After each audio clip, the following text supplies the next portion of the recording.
Hey everyone, welcome to Daily Relations. So we are in Esther 7 still, and today is Tuesday, so we're on the second day of reading through Esther 7. And the thing that had you go look through was just about how Esther handled the interaction. And we found some really good takeaways from that, not only just in what happened in that circumstance, but maybe how you can handle circumstances that are maybe kind of difficult to navigate in your own life, and have a takeaway from that. My takeaway today was a little different. As I was reading through it, I kept boxing off the word wine. Why did they list wine so many times in this passage? It didn't make sense to me, especially when we live in a culture where so many Christians are opposed to drinking. And if you are one of those, then just bear with me on this, because the Bible isn't very clear about drinking. There's specific Bible verses about being drunk, but like when I went to Italy, having a glass of wine with dinner was the norm, because you would have dinner for hours, and it was a time to kick back and relax. And there's something about having a glass of wine with family or friends that puts everyone's guards down. And I think that was specifically why it was listed so many times in this specific chapter. I know it was listed in the last chapter maybe once, but the guards of Haman and the king were down. They were having a merry time. And I listed that about, probably it allowed them to say things that maybe they wouldn't have said. And that's kind of scary if you don't want to say things you don't want to say. But think of the context of what that is saying now in the picture of Esther now revealing this truth in the middle of that lightheartedness and the breaking down of barriers.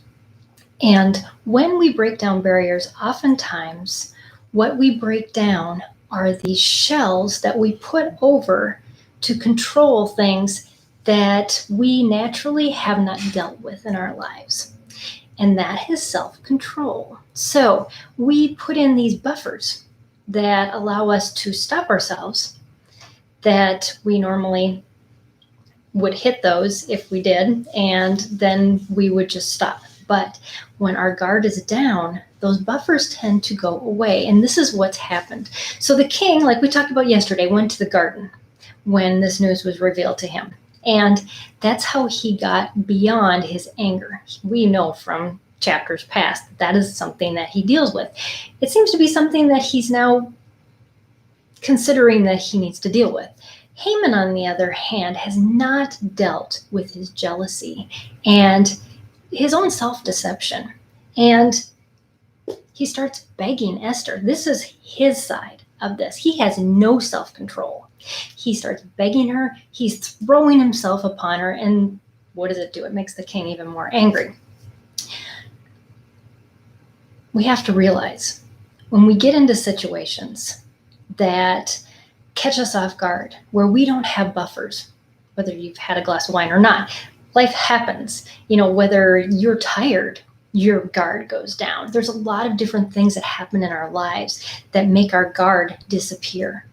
And those are the times we lose it, because we haven't built what's inside the self-control that truly will negate that bad behavior, the bad part of that fruit. It's the outer shell of the fruit of the Spirit. And I wanted to bring that into this context, because when we read the fruit of the Spirit in Galatians 5:23 and 20, or 22 and 23, it says, "But the fruit of the Spirit is love, joy, peace, patience, kindness, goodness, faithfulness, gentleness, self-control." It's all these things. But self-control is like the shell, the outside of the fruit that kind of holds it all in.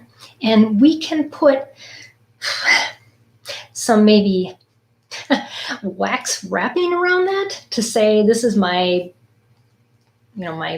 exterior way of handling what I should be controlling with the self-control, but that will crack. As with wax, heat comes, melts it away. And guess what? When heat gets applied in your life and there's circumstances that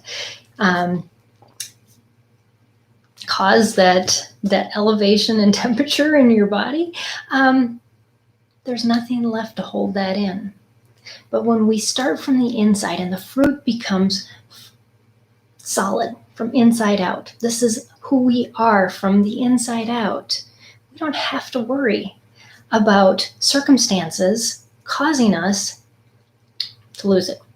Because when we go to where we go to, we find that joy, that peace, those other things that we need to keep that self-control in check.